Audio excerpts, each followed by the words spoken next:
Ahora es el turno del equipo Reverde, del cual formo parte.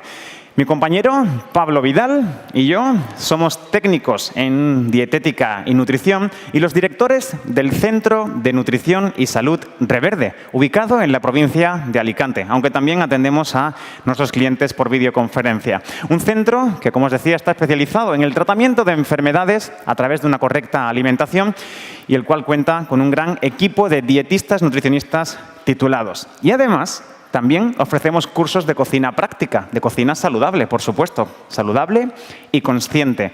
Hoy la conferencia la hará mi compañero Pablo y yo estaré pues un poco de apoyo para que sea una charla diferente y especial. Esperamos que os guste. La hemos titulado ¿Por qué la alimentación nos enferma y cómo evitarlo?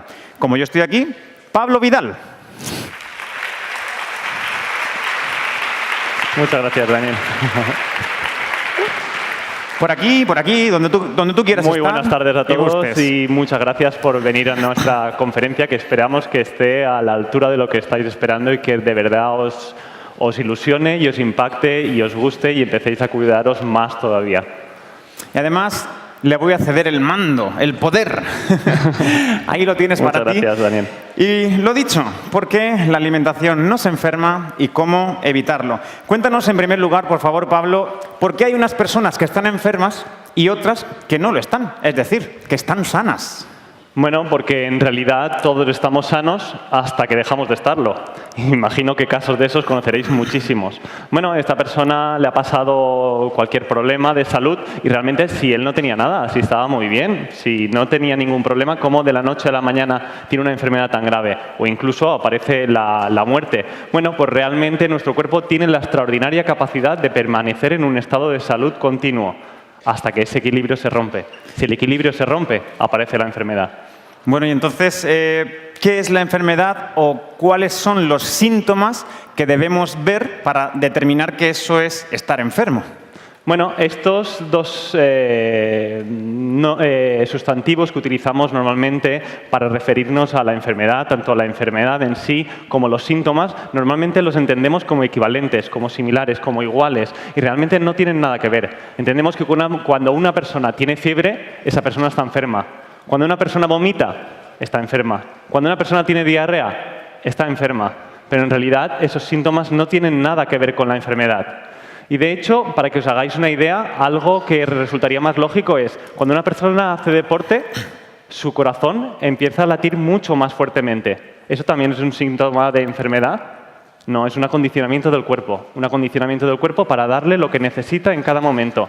Pensadlo y os lo traduzco a otra escena que podría ser más cotidiana. Imaginaros que vuestra casa se inunda. Llamáis a los bomberos, tenéis el sótano inundado, la planta baja tenemos un palmo de agua y dicen, bueno, tenemos un problema, mi casa está totalmente inundada y os dicen los bomberos, ¿qué problema tenéis? Me estoy mojando los pies. Dice, ponte unas botas. Te pones las botas y ya no notas los pies mojados. Esa sería la solución. Eso es lo que normalmente nos ofrece la medicina. Tenemos un problema grave y realmente lo único que nos tratan son los síntomas. ¿Tengo dolor de cabeza? Nos dan paracetamol para aliviar el dolor de cabeza. ¿Tengo un problema de diarrea? Nos dan unas pastillas para cortar la diarrea. Pero el problema no es ese, el problema es por qué tengo esos síntomas. En este caso, eso es lo que realmente es la enfermedad. Si estos medicamentos en realidad son tan efectivos es porque contienen una química muy potente, una química que realmente tiene efectos secundarios para el organismo. No pensemos nunca que cuando estamos administrando un medicamento deberíamos hacerlo a la ligera. Siempre deben ser por prescripción médica y siempre pensando que van a tener una consecuencia. Nos van a dar algo, pero nos van a quitar otra cosa. Y en este caso pensemos que muchos de estos efectos secundarios podrían ser muy, muy graves para nuestra salud. Pensemos si realmente compensa o vale la pena. En ese sentido, si estos medicamentos no se administrarían nunca, jamás a una persona sana, ¿cómo se deberían administrar a una persona que está enferma? A una persona débil, a una persona que casi no tiene energía. Bueno, pues ya habéis visto que eso de que si la casa se está inundando, ponerse unas botas no tendría el mayor de los sentidos. En la nutrición y en la salud podríamos determinar algo similar. Pero entonces, ¿por qué enfermamos? La mayoría de la gente piensa que el factor genético es determinante. ¿Pero es realmente así? Es decir, ¿creemos que si una enfermedad nos toca es porque nos tiene que tocar? Bueno, realmente es lo que pensamos de la gran mayoría de las enfermedades importantes.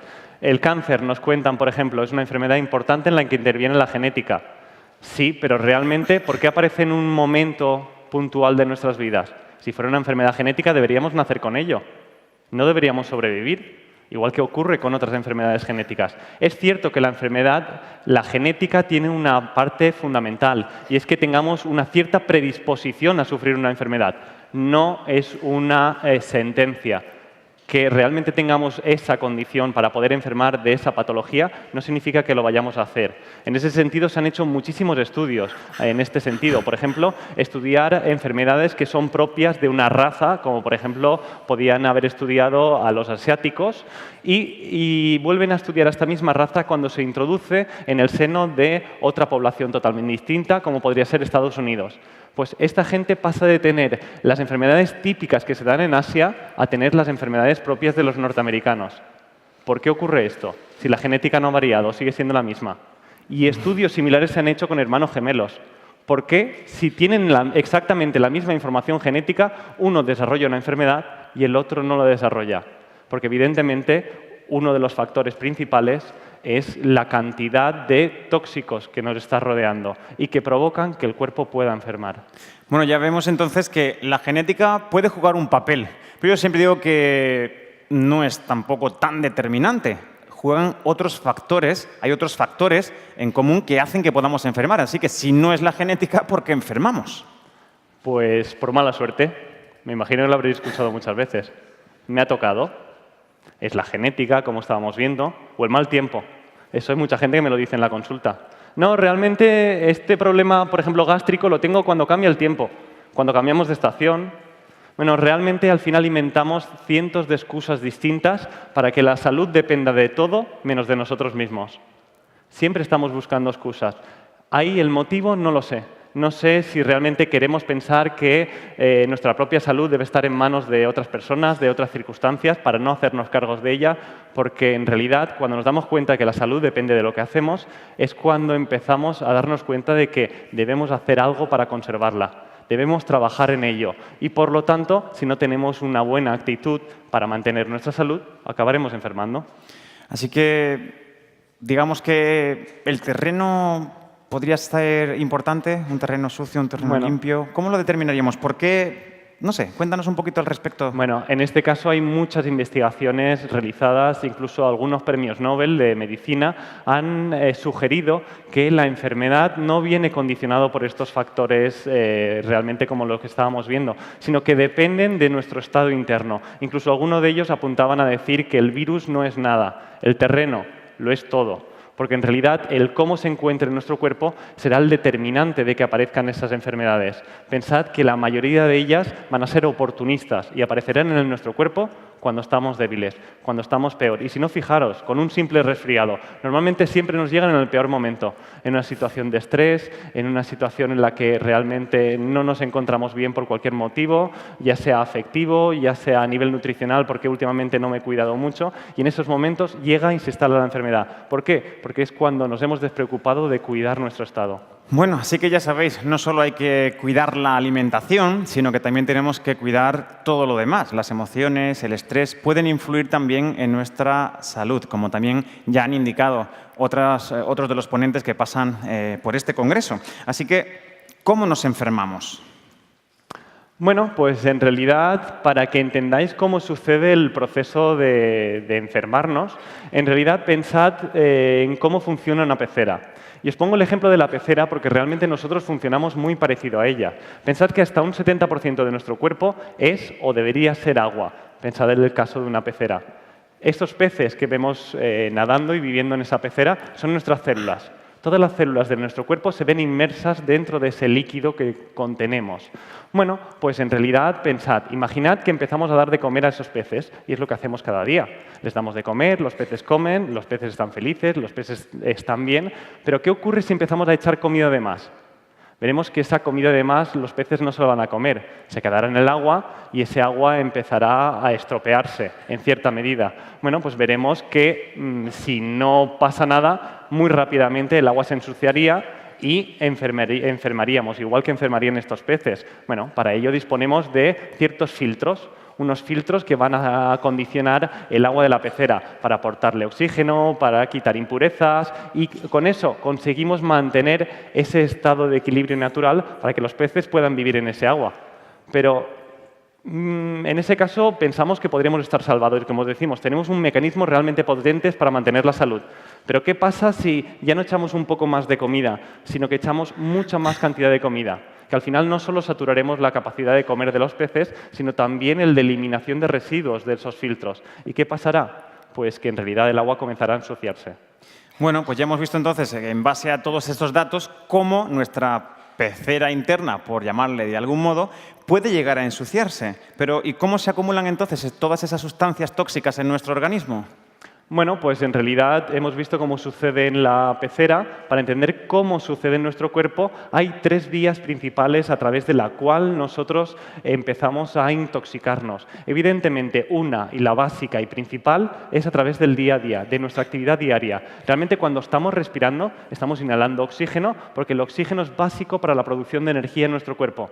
Pero, evidentemente, para que ese oxígeno se transforme en energía, se producen unas reacciones químicas que producen ciertas sustancias que hay que desalojar del cuerpo. En este caso, principalmente el anhídrido carbónico.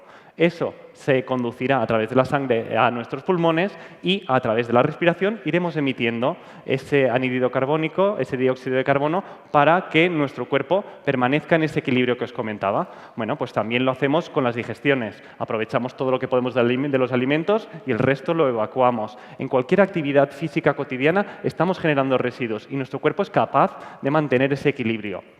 Otra vía por la que nos contaminamos es, bueno, hemos visto que cuando comemos o cuando no comemos adecuadamente, comemos más cantidad de la que debemos, no digerimos bien o tenemos problemas de cualquier tipo, eso va a hacer que nuestras digestiones normalmente no aprovechen todo lo que nosotros estamos tomando. Muchas veces también podría ser por malas combinaciones entre esos alimentos, por no tomarlos de la manera adecuada. Bueno, pues en realidad eso hará que se queden atrapados en nuestros intestinos. ¿Por qué? Deberíamos evacuar en gran medida todos esos residuos, pero muchas veces la frecuencia para ir al baño no es la adecuada y de hecho si vemos la televisión veremos que la mitad de los anuncios de medicamentos son para tratar el estreñimiento.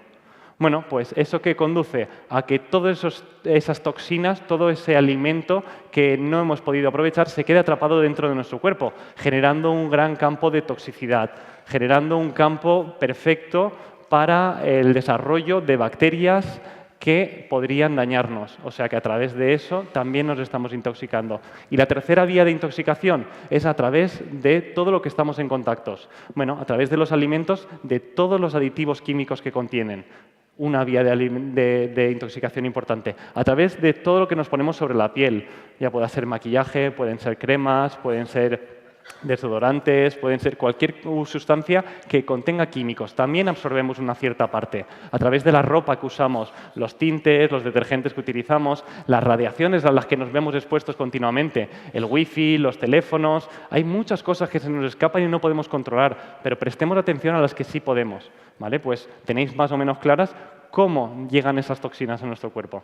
Bueno, ya sabéis que no es que haya que vivir en una burbuja, pero si somos más conscientes, y por eso estamos aquí hoy, en estas jornadas, es para aprender cómo evitar todo eso para mantener nuestra salud. Y entonces, ¿cómo debemos entender la enfermedad?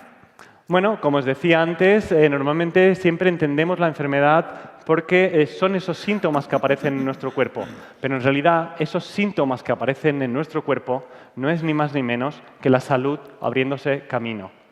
¿Por qué motivo? Igual que os decía antes, cuando hacemos ejercicio nuestro cuerpo necesita un extra de oxígeno, hace que nuestra respiración aumente la frecuencia respiratoria y por lo tanto más oxígeno llega a nosotros. Cuando nosotros ingerimos un tóxico, lo vomitamos o incluso se generará un proceso de diarrea para eliminar ese tóxico del cuerpo. Cuando tenemos fiebre, en realidad lo único que está haciendo el cuerpo es aumentar el metabolismo. ¿Para qué? Para que nuestro sistema inmunológico trabaje mucho más rápidamente para la eliminación de la toxicidad en nuestro cuerpo. Todos esos síntomas no son enfermedad, son salud. Ahora, evidentemente, son incómodas y por eso siempre acabamos tratándolas con medicamentos, pero no es el camino, como hemos visto. Eso enmascara, pero no va a solucionar el problema. La casa seguirá llena de agua. Bueno, pues en este sentido, la idea es que entendáis que la enfermedad, como la tenemos entendida hasta ahora, es un proceso de limpieza. Realmente vosotros pensad, vuestras casas las limpiáis más o menos a diario. Hacemos lo que podemos con el tiempo que nos permite esta vorágine en la que se ha convertido la sociedad. Pero realmente lo hacemos de manera continua. Y cuando no lo hacemos, ¿qué ocurre?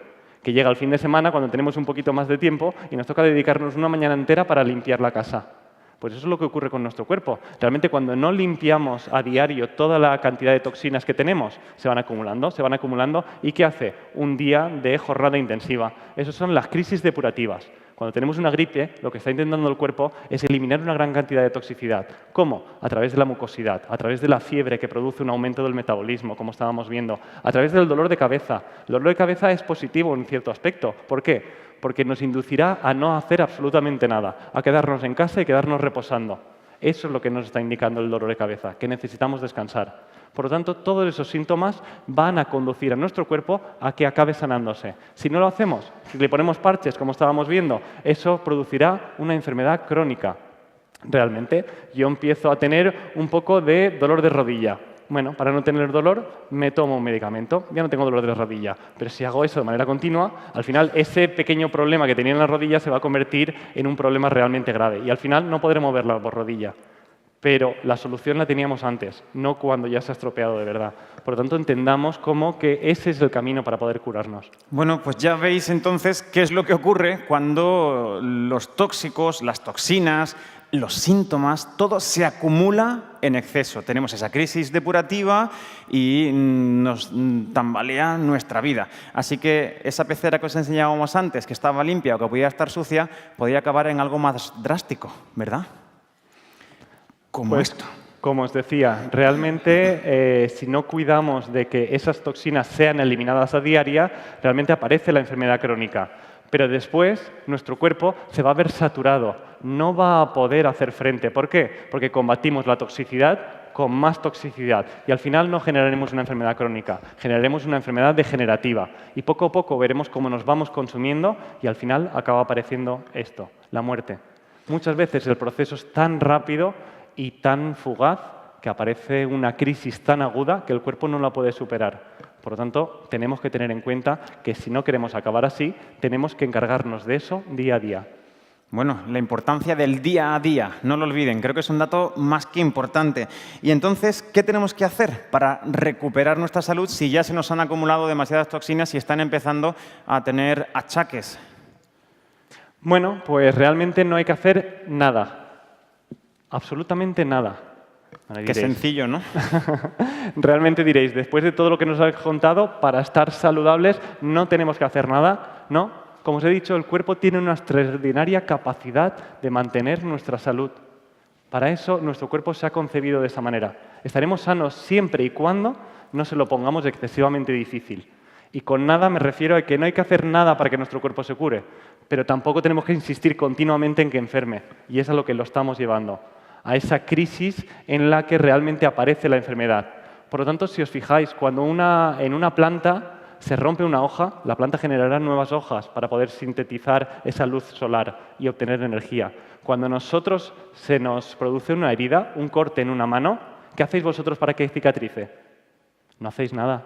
Y cuando nos rompemos un hueso, ¿qué hace la medicina? ¿Qué hacemos nosotros? Medicación para que no duela, pero la herida no la cura nadie. El hueso se suelda solo. Nuestro cuerpo se va a regenerar automáticamente por nosotros. Ahora, no lo llevemos demasiado al extremo, pero como veis, este proceso de equilibrio natural es lo que conocemos como homeostasis.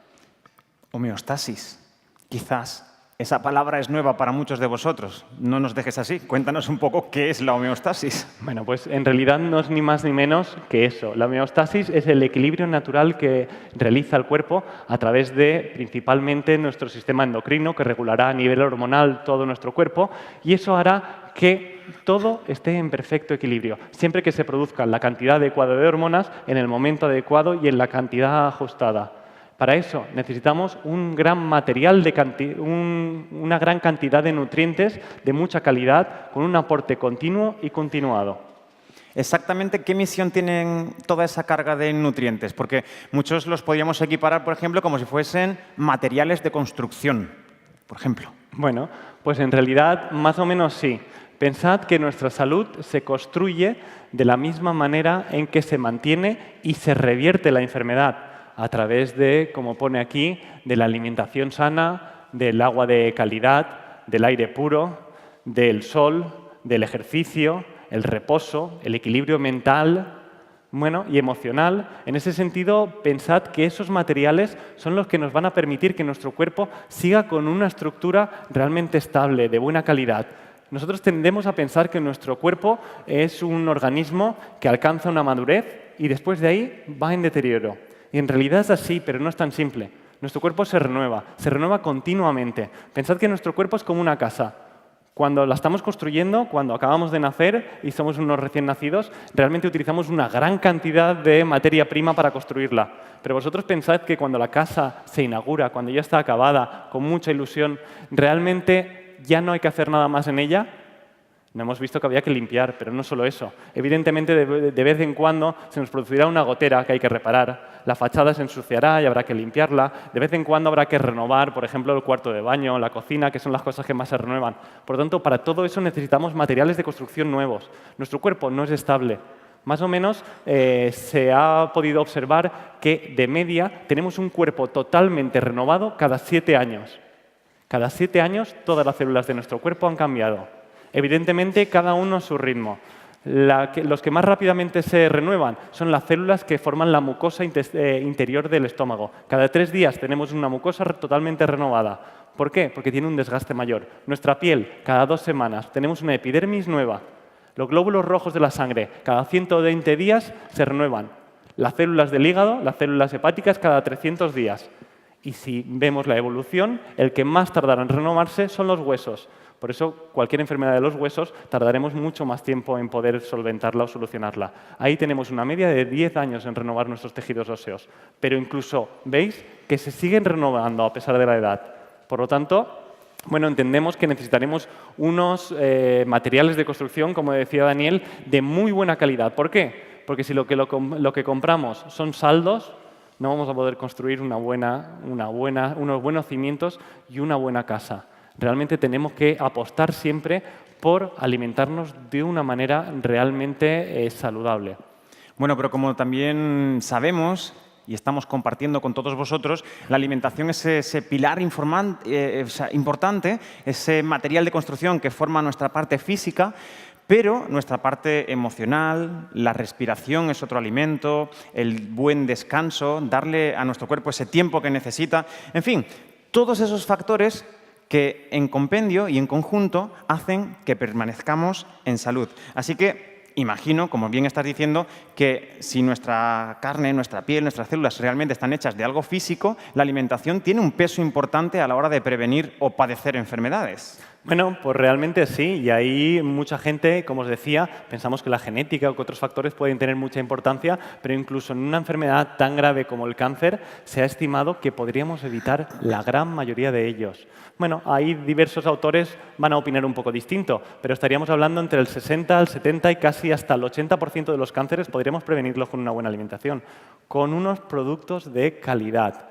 Con eso haremos que no se acumulen en exceso las toxinas y que nuestro cuerpo siga manteniendo ese equilibrio natural. Por lo tanto, la alimentación es fundamental. Lo reconocen las principales entidades a nivel de salud en todo el mundo. Tanto la Organización Mundial de Salud como la FAO reconocen que esto debería ser así y, de hecho, abogan en muchas de sus políticas porque la gente tenga una mejor alimentación. Luego, cómo lo llevamos a la práctica ya es un poco distinta.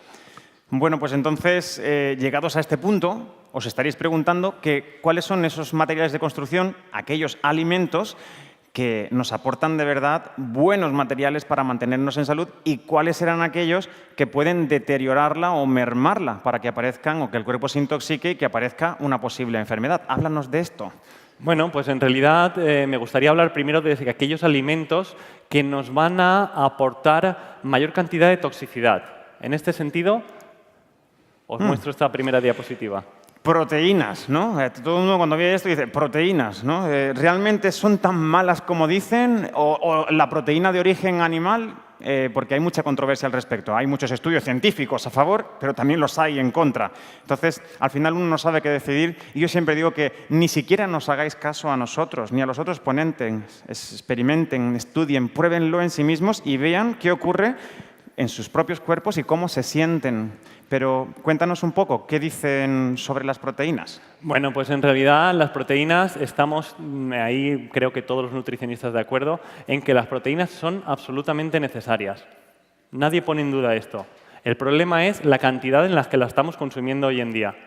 El exceso de proteínas va a traer muchos problemas a nuestro cuerpo. ¿Por qué motivo?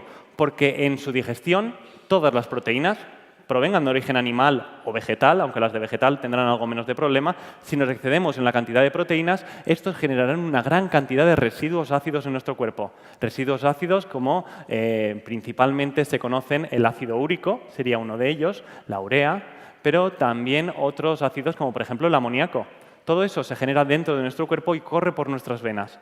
Evidentemente, nuestro cuerpo tendrá que eliminarlos, pero para eliminar todos esos ácidos de nuestro cuerpo hacen falta una gran cantidad de minerales. En este caso, una dieta alta en productos de origen animal y en productos, especialmente en productos de origen animal, lo que hará es que perdamos una gran cantidad de calcio. De ahí nuestras altas demandas de calcio actualmente, debidas al impacto de una dieta alta en proteínas. Por lo tanto, hay que disminuir mucho. Y en este caso, y especialmente hago hincapié, y por eso he elegido esta fotografía, en las de origen animal. ¿Por qué motivo? Porque en realidad, además de ese alto consumo en proteínas, lo que van a ir acompañadas de una alta cantidad de grasas saturadas y colesterol en gran medida. Por lo tanto, su compañero va a ser todavía incluso peor que ellas mismas. Esto hará que nuestro cuerpo enferme mucho más rápidamente.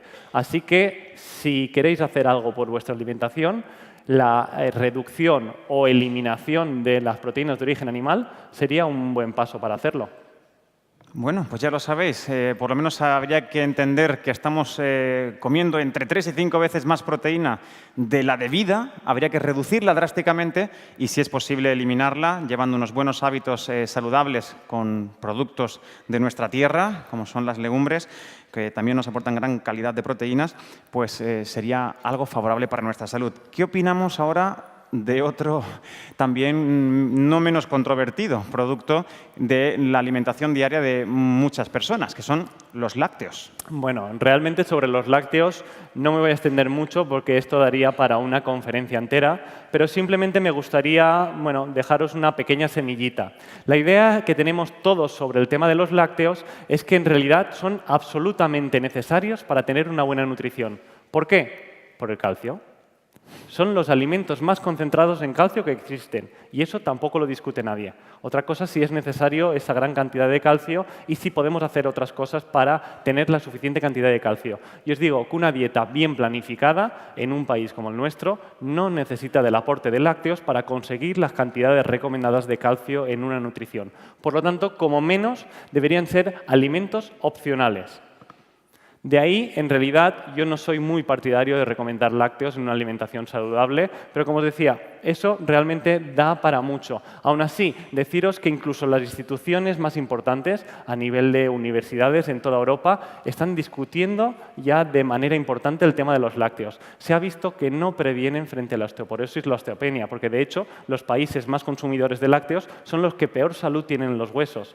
Incluso la última guía editada por la Universidad de Harvard aconseja reducir drásticamente el consumo de lácteos.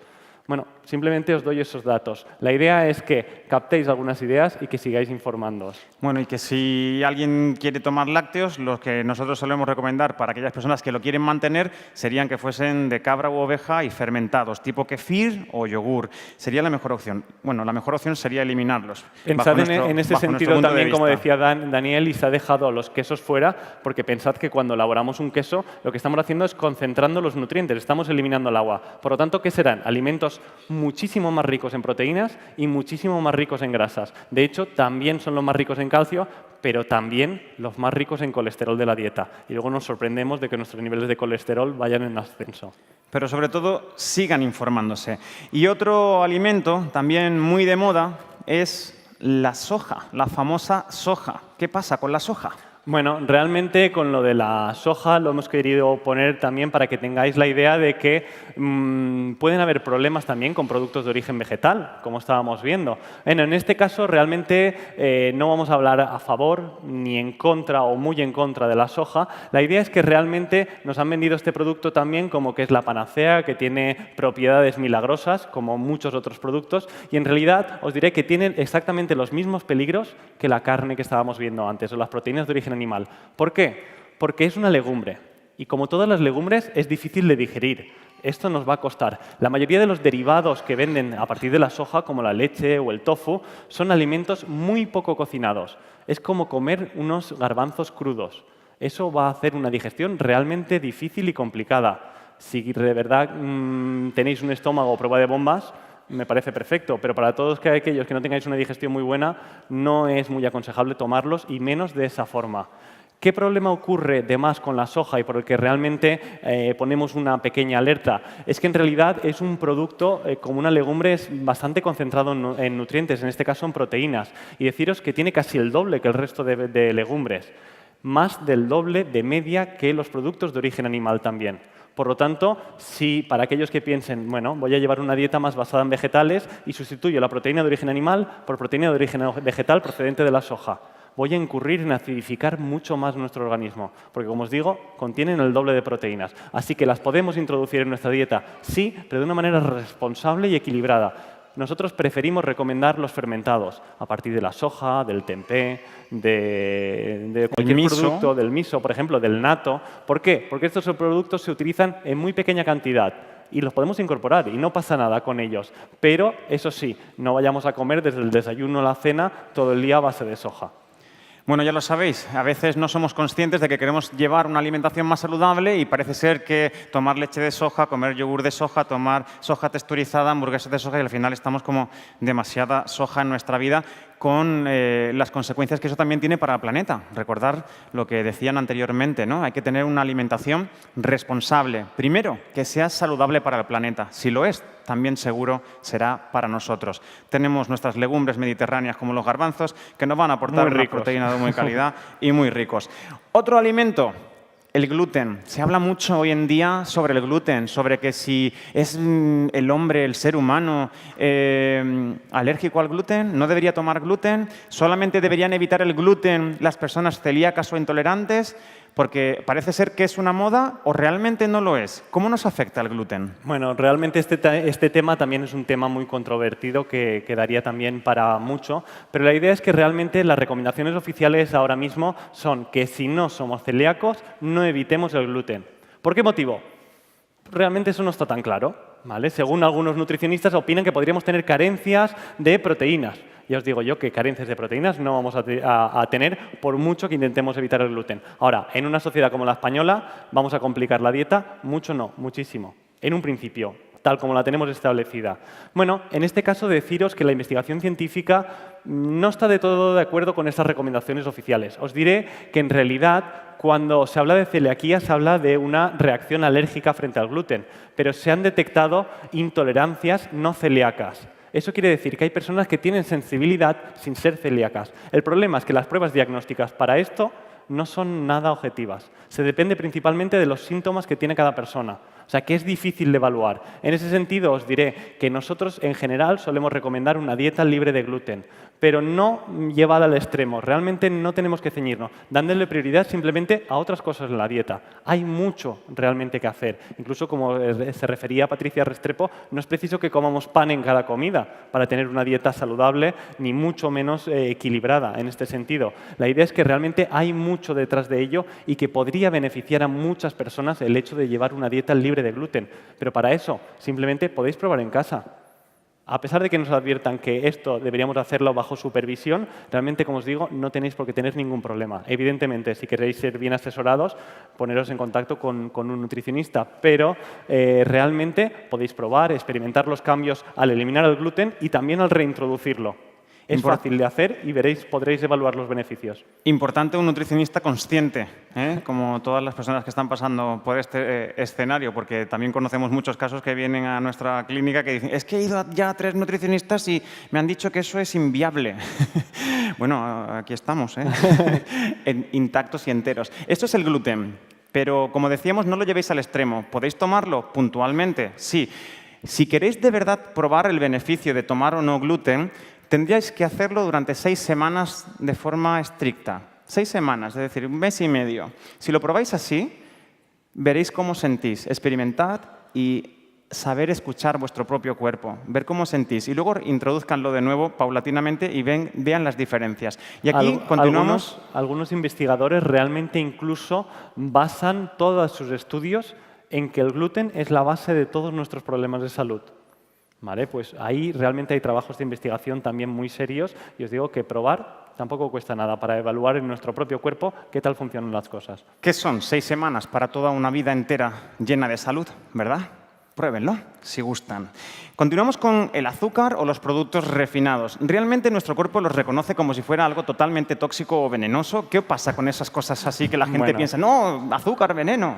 Pero bueno, realmente y además los consideramos como tal normalmente y sobre todo en estos mundos los consideramos como los venenos blancos, el azúcar blanco, todos los refinados, pero en realidad deciros que no hay ninguna sustancia que sea venenosa como tal en nuestra alimentación. Quiero decir que porque la incorporáramos un poco no pasaría nada. Pero en ese sentido, pensad, ¿hasta dónde pasa? ¿Cómo podemos medir cuándo llega a pasar que rompemos ese equilibrio natural?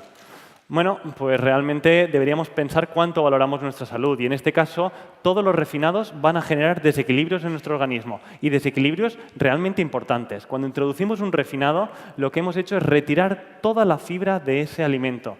Al retirar toda la fibra, aparte de que hayamos podido eliminar una gran cantidad de vitaminas y minerales, estamos eliminando la posibilidad de que durante esa digestión se regule la absorción del azúcar. Con lo cual, toda esa gran cantidad de azúcares que poseen hidratos de carbono, esos van a pasar directamente a nuestro torrente sanguíneo, desestabilizando nuestro nivel natural de glucosa. Esto generará una respuesta de nuestro sistema hormonal, generando una gran cantidad de insulina. Esto empezará a volver un poco loco al organismo. ¿Y qué va a pasar? Que un día, como os decía, no va a pasar nada, pero esto, de manera sistemática, producirá una alteración de la recepción de la insulina, tanto en su producción como en su recepción a nivel celular. Generaremos resistencia a la insulina y con eso generaremos un problema de diabetes, inflamación, provocaremos cambios de humor, provocaremos cansancio excesivo.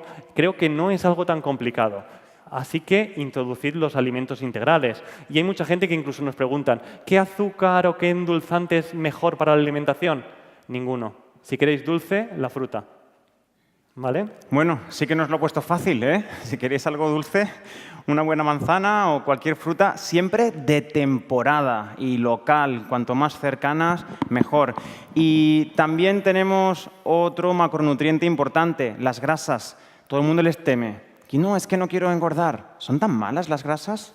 Bueno, realmente ahí también hay mucho debate y también daría para mucho. Pero en este caso me gustaría simplemente haceros un llamamiento un poco más importante sobre el tema de las grasas hidrogenadas, de las grasas trans, que muchos tenemos un concepto ya bastante establecido de que es algo malo para nuestra alimentación, pero no terminamos de entender que esas grasas trans de las que nos hablan, esas grasas hidrogenadas, es la margarina que podemos encontrar en cualquier supermercado. ¿Eso qué induce? Realmente que esté presente en toda nuestra alimentación. Siempre que compremos un alimento que pueda estar preelaborado de cualquier forma, utilizará este tipo de grasas casi con total seguridad. La margarina, ese aceite hidrogenado, generará muchos desequilibrios en nuestro digamos, sistema de equilibrio de grasas en el organismo. Por lo tanto, si no queremos tener problemas en ese sentido, principalmente deberíamos utilizar como grasa el aceite de oliva. Bueno, y como solemos recomendar a nuestros clientes, principalmente el aceite de oliva, pero también, a pesar de que sea de muy buena calidad, es un refinado. Mejor coman aceitunas. Tomen frutos secos naturales y crudos de nuestro entorno. Esas serían las mejores fuentes de grasa saludable. Pero Mucha gente también, pasamos a otro tema importante, habla de los excitantes. Es que yo sin un café por la mañana no soy persona. Bueno, ¿qué pasa con los excitantes? ¿Son tan malos o no? Bueno, pues en realidad, en cuanto a excitantes en nuestra alimentación, principalmente los incorporamos a partir del café, a partir del té, a partir del chocolate y de los refrescos con cola. Estos tipos de alimentos, aunque no sé si debería llamarlos como tal alimentos, porque en realidad nos nutren poco, en realidad están poniendo al organismo en una situación de estrés.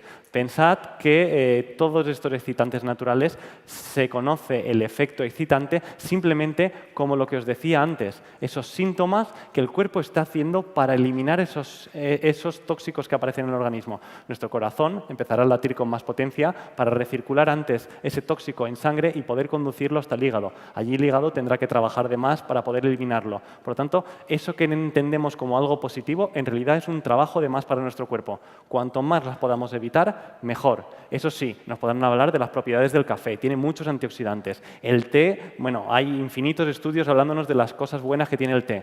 Pero pensad en un equilibrio, como os decía. Igual que los medicamentos, cuando nos quitan el dolor de cabeza, nos están generando otro problema en el organismo. Pues esto es exactamente igual. Sí que es bueno para algunas cosas, contienen antioxidantes, contienen muchos minerales, pero son excitantes. Y todos los excitantes ponen en cierta tensión al organismo. Y por otro lado, el resto de sustancias que también están aportando mucha cantidad de tóxicos al cuerpo y que hay que eliminar. En este caso, principalmente el tabaco, las bebidas alcohólicas, y ahí deciros que no hay consumo moderado responsable de alcohol. El único consumo moderado responsable de alcohol es 0. El alcohol no es bueno, ni en baja cantidad, por muy ecológico que sea, ni aunque sea procedente de vino, que es un fermentado de la uva o de la cerveza. No hay una forma de consumir alcohol de manera responsable. Eso no quiere decir que si un día nos tomamos una copa nos vaya a generar la muerte. ¿Vale? Pero en ese sentido, pensad que cada vez que estamos tomando alcohol, sea del tipo que sea, estamos lesionando nuestro cuerpo. Y, por último, simplemente que tengáis en cuenta que tanto los fármacos como las drogas están incorporando una cantidad de toxicidad a nuestro cuerpo realmente increíble. Por lo tanto, todo eso tendrá que ser luego metabolizado y eliminado. Bueno, ya sabéis cómo reducir la ingesta de toxinas en nuestro cuerpo. Hablando un poco de esto, recuerdo una frase que dijo un catedrático universitario en nutrición de la Universidad de Córdoba que dijo, alguien le preguntó en una entrevista, bueno, ¿y cuándo voy a notar los efectos de una alimentación saludable? Dijo, pues a la hora, más o menos. ¿Pero cómo que a la hora? Sí, en el momento que comas algo, más o menos en una hora, tus células ya se estarán beneficiando después de hacer la digestión. Tú no lo sabes, pero tus células están pegando botes de alegría. Así que con el alcohol pasaría más o menos lo mismo. Y de hecho se podía medir. En el estudio que presentó este catedrático de nutrición se veía que el estrés oxidativo de las células se reducía a las pocas horas de haber introducido esa comida. Y la alimentación saludable también engancha. Así que pruébenla, que seguro que les atrapa. Vamos a continuar entonces. Ya hemos hablado y nos has explicado cómo podemos eliminar toxinas, pero es decir, cómo reducir la ingesta de los tóxicos hacia nuestro organismo, que es la primera premisa del método Reverde. Dejar de intoxicarnos es la primera premisa de nuestro decálogo. Pero, ¿y cómo limpia nuestro cuerpo las toxinas que llegan o las que genera? Bueno, pues en realidad, como os decía, disponemos de filtros. ¿Qué filtros son esos? Pues los filtros principales del organismo, como hemos hablado de ellos, son el hígado, son los riñones, los pulmones, los intestinos, la piel y el sistema linfático. En realidad tenemos algunos órganos que trabajan de manera principal y otros que trabajan de manera secundaria. ¿Qué ocurre? Que los principales se van a encargar un poquito de todo lo grueso. Los pulmones, el hígado, nuestros intestinos se van a encargar del grueso. Pero cuando no dan abasto con todo lo que les está llegando, empiezan a derivar tóxicos a otros órganos de eliminación. En realidad la piel no es un órgano de eliminación principal, pero cuando el resto de órganos se saturan, empiezan a aparecer problemas. Y de hecho, por ejemplo, todos los problemas relacionados con la piel normalmente se relacionan con problemas con el hígado. ¿Por qué? Cuando el hígado está totalmente saturado, intenta enviar sus toxinas a la piel y esto se transforma en acné, dermatitis y muchos otros problemas de salud. Por tanto, entended que según vayamos poniendo en estrés al cuerpo, tendremos un problema u otro y, de hecho, por eso cada persona tiene una enfermedad distinta, a pesar de que desde nuestro punto de vista la enfermedad es la toxicidad a la que exponemos nuestro cuerpo. Bueno, pues en realidad Si por herencia genética mi hígado no funciona bien del todo, cuando mi cuerpo empieza a saturarse, el primero que va a fallar es el hígado. Y entonces empezarán a aparecer problemas asociados con ese hígado. Por eso cada persona es distinta en ese sentido. Bueno, pues ya lo sabéis. Es sencillo. A través de nuestros órganos emuntorios, nuestro cuerpo ya tiene esa extraordinaria capacidad de hacerse cargo de los tóxicos que genera el cuerpo y también los que nosotros ingerimos. Pero lo que no hay que hacer es saturar a esos órganos, a esos filtros que nos ayudan a depurar el cuerpo. No les podemos echar más carga de la que tiene la capacidad de depurar, porque si no aparecería la enfermedad. ¿Qué tipo de residuos son los que se acumulan en el organismo? Bueno, pues realmente debemos entender que nuestra forma natural de eliminación, nuestra vía principal, son los intestinos. Cada vez que vamos al baño, estamos eliminando toxinas. Por lo tanto, esta es una de las maneras sobre las que más podemos incidir para la eliminación de toxinas, yendo al baño de manera regular. Para ello, ¿cómo tendríamos que hacerlo? Pues evidentemente, el ir al baño va a depender de muchos factores, pero principalmente de la cantidad de fibra que estemos ingiriendo, de la cantidad de líquidos que haya en nuestro organismo, de la cantidad de productos tóxicos que estemos ingiriendo. Por lo tanto, para que nuestro cuerpo funcione bien, deberíamos evacuar regularmente a través del intestino. Bueno, pero regularmente. Y la gente dice, uy, yo voy todos los días a las 10 de la mañana, me quedo más a gusto. ¿Es suficiente? No, en realidad pensemos que la definición de un término medio para ir al baño con cierta regularidad sería desde 3 veces al día hasta una vez cada 3 días. Pero os digo que eso, incluso en los estándares, debería ser lo saludable. Pero os digo yo que se queda corto, muy corto. Muy corto. ¿Cuántas veces hace de vientre un niño recién nacido? Cada vez que come. Y, de hecho, ese es el mecanismo natural en nuestro cuerpo. Cada vez que nuestro estómago se llena, debe enviar una orden al intestino para que se vacíe inmediatamente. Deberíamos ir al baño después de cada comida. Eso debería ser la manera natural. Evidentemente, por nuestro nivel de vida, la forma en que organizamos nuestra alimentación, eso va a ser casi imposible. Pero deberíais intentar ir de 2 a 3 veces al día. Y eso se consigue con una buena alimentación y con la cantidad adecuada de fibra. Sí, yo, por ejemplo, de media voy 4. O sea que, de normal, si como 3 o 4 veces al día, pues es como hablábamos, ¿no? Como los bebés. Es decir, que eso es lo que hace que nos mantengamos limpio por dentro, ¿no? Que eliminemos todas esas toxinas que tenemos acumuladas de lo que vamos ingiriendo siempre de buena calidad, porque por muy de buena calidad que sea, tenemos que procesarlo, tenemos que digerirlo y tenemos que desechar el sobrante. Así que ese es un medio para ciertos gases que sobran en nuestro organismo, principalmente el dióxido de carbono, pero también a través de los pulmones llegamos a eliminar mucha más cantidad de tóxicos. ¿Cómo? A través de la mucosidad que generan los propios pulmones. Y de hecho, por eso las personas cuando fuman constantemente, que están ensuciando sus pulmones generan mayor mucosidad, mucho más espesa, para a través de ello poder ir extrayendo todos esos tóxicos de los pulmones. También ocurre lo mismo con los intestinos. Empezarán a generar mayor cantidad de mucosidad. Lo mismo ocurre con todas las vías respiratorias, con el oído. Entonces, esa es una forma más de poder extraer toxinas, aunque no debería ser la que principalmente utilizáramos. Ese tipo de residuos principalmente se han visto asociados al consumo de refinados, de harinas refinadas, al consumo de lácteos, al consumo de grasas hidrogenadas. Por lo tanto, eso desencadenará ese tipo de problemas. ¿Qué ocurre? Que también secundariamente pueden ir a la piel, generando sebo. Y ahí se puede producir problemas de acné, por ejemplo. Bueno, hay otros tipos de residuos también, como el que hablábamos antes, el que producen las proteínas, se generan pequeños residuos en forma de cristales. Bueno, pues estas arenillas que se generan en el cuerpo principalmente también tendrán sus vías de eliminación. Serán los riñones y será la vesícula biliar. Lo verteremos al intestino y de ahí abandonará nuestro cuerpo. Pero si estas no se pueden eliminar adecuadamente, empezarán a acumularse, especialmente en nuestras articulaciones, provocando enfermedades como la gota o la artrosis. Y seguro que nadie la quiere, ¿eh? ¿Verdad que no? Yo no quiero que me toque. Para eso hay que cuidarse en el día a día. ¿Y qué podemos hacer para ayudar a nuestro cuerpo a evacuar, a limpiar y...? Bueno, ¿cómo limpiáis en casa? Cuando está y tenemos muchas cosas que limpiar, ¿limpiáis con las manos? Es difícil limpiarlo con las manos para que las cosas se queden limpias. En realidad, para ello tenemos que utilizar ciertos productos. La fibra, el producto más efectivo para limpiar nuestros intestinos. Consumiendo la cantidad adecuada, haremos que esta fibra los deje perfectamente impolutos de manera continua. Y ahí tenemos 2 tipos de fibra. Tenemos una fibra soluble, una fibra que se mezclará con el agua y que producirá una especie de gel. Y, por lo tanto, esto protegerá nuestras vías para que no hayan adherencias, para que la comida y todos los residuos que allí se generan no se queden pegados contra nuestros intestinos. Esa es una forma muy sutil y muy fácil de hacerlo. ¿Dónde encontramos esa fibra soluble? Principalmente en las frutas, en las legumbres. ¿Vale? Por lo tanto, estas deben formar parte importante de nuestra alimentación. También son muy ricas en ellas las semillas de chía y las semillas de lino. Bueno, pues además de ello tenemos la fibra insoluble, aquella que no es capaz de mezclarse con el agua, pero que sí retiene una gran cantidad de sustancias tóxicas. Estos lo que harán es hincharse de agua, de toxinas. Por lo tanto, ¿qué harán? Que cuanta más cantidad de fibra tomemos, más cantidad de colesterol podremos arrastrar, más cantidad de impurezas podremos arrastrar por nuestros intestinos y funcionará como una especie de esponja que dejará nuestros intestinos limpios y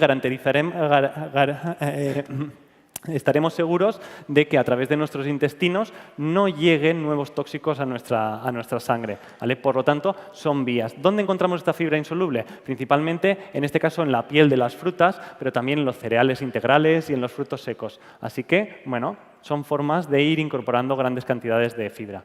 Bueno, una forma sencilla entonces, que era justo lo que iba a preguntarte, que si hay otros alimentos, además de lo que nos contabas, que nos aporten esa cantidad de fibra que nuestro cuerpo necesita. Bueno, en realidad no solo la fibra que hemos visto que era importante. Además de un estropajo para limpiar, ¿qué necesitamos para limpiar también?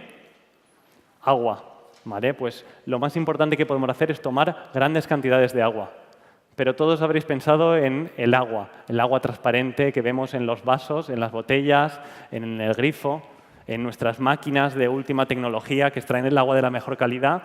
Deciros que, bueno, podemos mejorar mucho el agua que tomamos, pero el agua más importante que podamos tomar, la de mejor calidad, y no podemos encontrar otra mejor, es la que dispone la naturaleza para nosotros. El agua que nos aporta la fruta y la verdura, especialmente cuando los tomamos crudos. ¿Por qué? Porque cuando los cocinamos, evidentemente estamos haciendo que ese agua se evapore. Por lo tanto, hay que tener un gran consumo de frutas y verduras en nuestra dieta para que nuestros intestinos permanezcan limpios. Y no solo eso. Daniel ha hablado de uno de los principios que nosotros tenemos para que nuestro cuerpo funcione, que es dejar de intoxicarlo continuamente, o por lo menos reducir en todo lo que podamos la cantidad de toxinas que incorporamos. Segundo, cosas que nos ayuden a limpiar. Ya hemos visto la fibra a través de los frutos secos, los cereales integrales, las legumbres, pero principalmente a través de la fruta y la verdura, que también nos aportarán agua para eliminar toda esa cantidad de toxinas. Y no solo eso, estas frutas y verduras nos aportarán una riqueza increíble en minerales y en vitaminas, que nos ayudarán a que ese sistema del que estamos hablando de homeostasis, del que regula la salud de nuestro cuerpo,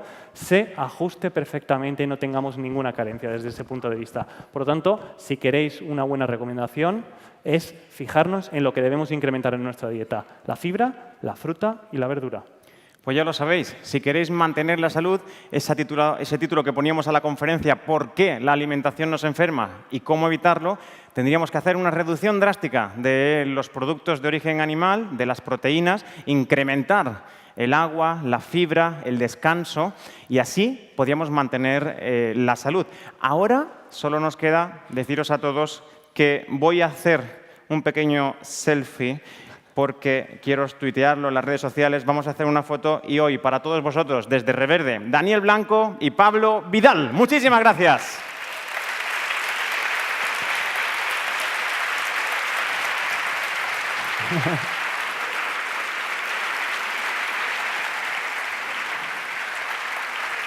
Muchísimas gracias. No se muevan porque vamos a hacer algo divertido. Han pasado ponentes por aquí de reconocido prestigio que todos nos encantan y vamos a hacer una foto con todos vosotros, si os parece. No sé si está por aquí Patricia Restrepo, si la pueden llamar, que creo que la han ido a avisar, Carmelo Vizcarra, ¿quién más expositores? Pero nos encantaría hacernos un selfie en el que es un selfie doble. Es decir, yo pongo la cámara en doble modo y hace una fotografía para vosotros y una para acá también. Que nadie se mueva, que esto es que vais a salir en la tele. No mováis, que va a quedar súper bonito. Veníos todos para acá, los ponentes, colaboradores, etcétera. Los más... Eso es. Vamos a hacer la foto para que salgan todos, ¿vale? Vamos a ver, lo ponemos aquí. Tenemos que decir, mira qué bien, podemos decir patata, fresa, frutas, verduras. Los de atrás que levanten las manos a ver que nos veamos todos. Eso es, en el 6º Congreso de Alimentación Viva y Consciente.